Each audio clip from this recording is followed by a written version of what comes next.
So let's talk about saying no.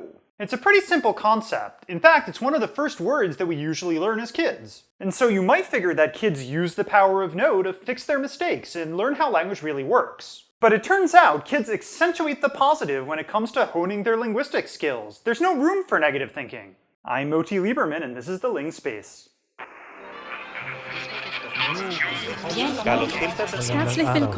Welcome to the Ling Space.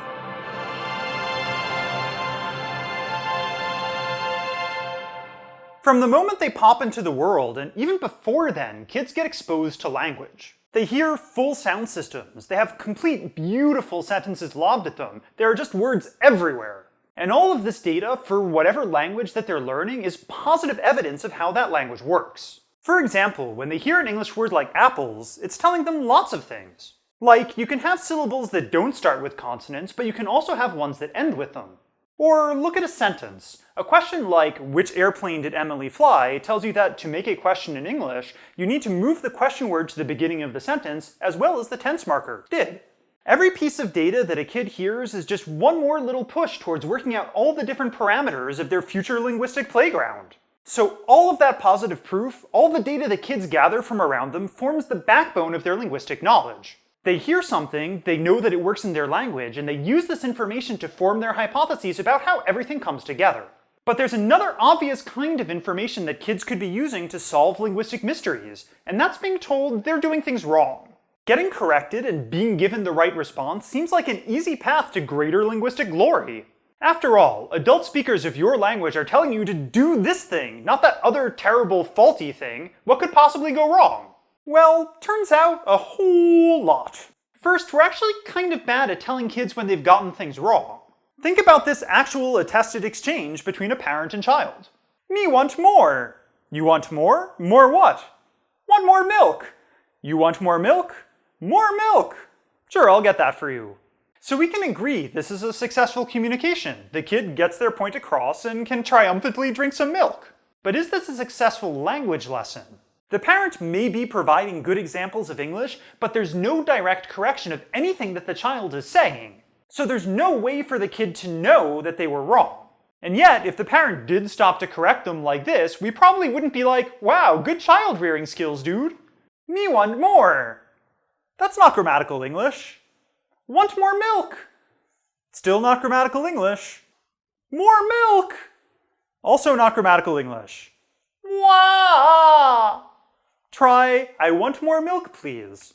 So we prize good, accurate communication over correcting children's linguistic mistakes straight up. We'll often accept grammatical errors as long as the sentences they're in are true. This is the point of a classic study by Brown and Hanlon. So take a look at this exchange. The child says, Mama isn't boy, he's a girl. Now, this is clearly wrong. The pronoun he doesn't match girl. It should be she instead. But there's no correction. The mother just responds, that's right. The information was correct, and that's what mattered. And we see the opposite happening in the study as well, where the sentence was grammatically correct, but the parent rejected it. Take a sentence where a child looking at a lighthouse says, that's the animal farmhouse. Now, that's a grammatical sentence, but it isn't a very good description of a lighthouse. And sure enough, the mother says, no, that's a lighthouse. And there's no congratulations for getting out a grammatical sentence, there's just a sweeping away of the incorrect meaning. These aren't isolated examples either. Brown and Hanlon found that parents were able to understand roughly the same number of grammatical and ungrammatical sentences produced by children in the study, roughly 45% of each type. And when the parent explicitly said that something was good or bad, it had nothing to do with whether the grammar was good or not. It was due to either the meaning or the pronunciation not being up to standards. To quote the paper, the study found not even a shred of evidence that approval and disapproval are contingent on syntactic correctness. And when that kind of categorical language is showing up in academic papers, you know that the researchers are really, really sure. And this result has been proven a whole bunch of times since then in a lot of different research papers. But if you think back to our first exchange about the milk, you might notice something. Whenever the kid is saying something that's a syntactic mistake, the parent is correcting them with a good grammatical sentence. And it turns out this kind of repetition is more common with grammatically incorrect sentences than with good ones. So maybe recasting the sentences into a correct form is the way to get the point across about grammatical wrongness. Except this turns out not really to work either. Just because it's more common for ungrammatical sentences doesn't mean that it happens all of the time. In fact, it doesn't happen anywhere near all of the time. It doesn't even happen regularly. 73% of child utterances that are constructed wrong one way or another don't get corrected. And almost 14% of sentences that are totally beautiful get repeated too. So these kinds of corrections are just noisy feedback. If kids really relied on adult speakers to show them the route to linguistic mastery this way, they just end up making a different set of mistakes than the ones they started out with. They wouldn't work out the language, so this isn't enough. But here's the thing. Even when adults do reach out to kids and tell them, no, you're doing it wrong, do it like this, kids as often don't listen.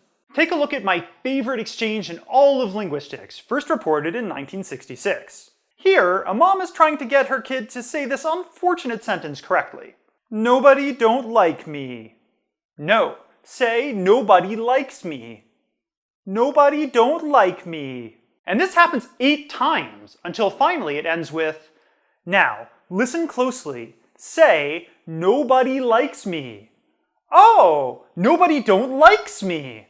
So this mom has decided to really carefully try to get their kid to say this English sentence correctly, with only one negation and with a third-person singular s. But the child totally resists this correction for a long time, and even when they do it, they still don't get it to come out like it should. Why is that? What's making this kid so stubborn? The problem is that when a child is making these mistakes, they don't see them as mistakes. To a child, this is their best guess of how English works right now. They're outputted from the kid's grammar, which is built from all the English sentences they've heard over the time they've been alive. The grammar in their head is a work in progress as far as adult English goes, but it's internally consistent for them at the time. And an adult giving them an extra example or two isn't enough for them to override the conclusions that they've come to so far. They know how their language works, thank you very much. And they don't take this kind of feedback well. They're not rebelling, they're just sticking to their guns. So that's the deal with direct negative evidence. However you look at it, corrections of whatever type are too irregular to be helpful, and even when it happens, kids just ignore it. This kind of negative evidence is a total bust for helping kids learn language. But then, how do kids work it out? Well, getting more positive data about how the language works is a big strategy. The more data that you have for your language, the more examples you have to compare your rules to, and the more that you can refine your hypotheses until your system works pretty much the same as the rest of the people around you. But the bottom line is, telling kids how to do language, much like telling kids how to do anything they're set on doing their own way, isn't really likely to be successful. We here at the Ling Space say, just say no to negative evidence. So we've reached the end of the Ling Space for this week. If you are accepting our positive evidence, you learned that kids mostly use word and sentence input to decide how their language works. That we don't really provide negative evidence consistently, and when we do, it's not usually about the grammar, but whether or not the sentence is true and accurate. That repeating a sentence without the mistake in it in the hopes of giving correction isn't done strictly enough to be helpful. And that even when we give corrections, kids ignore them in favor of what they think the language does at the time. The Ling Space is produced by me, Moti Lieberman. It's directed by Delilise Prévost, and it's written by both of us. Our editor is Georges Coulombe, our production assistant is Stéphane Herdepies, our music is by Shane Turner, and our graphics team is Atelier Muse. We're down in the comments below, or you can bring the discussion back over to our website where we'll have some extra material on this topic. Check us out on Tumblr, Twitter, and Facebook, and if you want to keep expanding your own personal Ling Space, please subscribe. And we'll see you next Wednesday. Nanging-o.